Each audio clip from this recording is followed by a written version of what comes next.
We all know Trump wants to make America great again. His policies have always revolved around that message. But what if, in his push to prioritize America first, he's actually setting the US up for its biggest geopolitical mistake yet? Because this time, it's not just about trade wars. Trump wants to pull the US away from major global organizations, NATO, the World Health Organization, and now, possibly the IMF and World Bank. His administration has already set the stage with Project 2025, a playbook for America to go its own way, and if he wins the next election, it could all become a reality. Earlier this year, Trump signed an executive order to review U.S. participation and funding in global institutions, including the IMF and World Bank. On the surface, this seems aligned with his message. Why should the U.S. keep funding international organizations when it could spend that money at home? But here's the problem. By withdrawing from these institutions, the U.S. isn't just saving money, it's losing power. America's global dominance rests on three key pillars: military power. The U.S. enforces its influence through force, economic strength, the backbone of its power, largely tied to the U.S. dollar's status as the global reserve currency, global trade and financial control, the institutions that give America a grip on global economies. If Trump pulls the U.S. out of these financial organizations, he's shattering that third pillar, and once that crumbles, the entire structure weakens. Trump argues that the United States is carrying NATO on its back, spending billions on defense while Europe benefits. And sure, America does spend a massive $860 billion on its military, but here's what people don't talk about.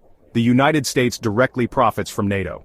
The European Union is America's biggest customer for military weapons, spending over $320 billion on U.S. arms in 2024. 64% of all U.S. weapon exports go to NATO members in Europe.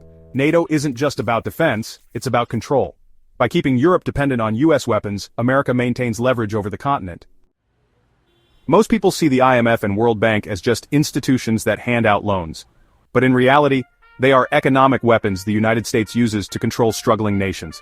The World Bank funds development projects like power plants and dams to boost economies. The IMF steps in when countries are in financial distress, offering loans to prevent economic collapse. And here's where it gets interesting.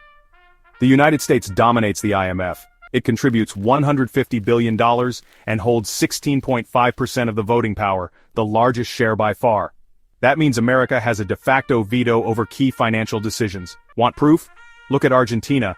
Argentina owes over $30 billion to the IMF, and just a few months ago, their president, Javier Milei, went out of his way to publicly praise Trump, grinning ear to ear in front of him. Why? Because Argentina desperately needs a loan extension, and Trump has the power to grant or deny it. That's real leverage, that's real power, and that's exactly what Trump is willing to throw away. If the US steps back, who steps in? China. And guess what? Beijing is already doing it. China has lent billions to developing nations, often up to 15% of their entire GDP. China controls key resources, especially in Africa, Latin America, and Central Asia. Beijing is building roads, ports, and power plants in exchange for influence, and more importantly, control over rare earth minerals. There's another major consequence of Trump's actions, one that could shake the foundation of the U.S. economy. If the U.S. pulls out of the IMF and World Bank, fewer loans will be issued in U.S. dollars. And that's a huge problem because the entire U.S. financial system depends on global demand for dollars. And here's what China is doing while the U.S. retreats.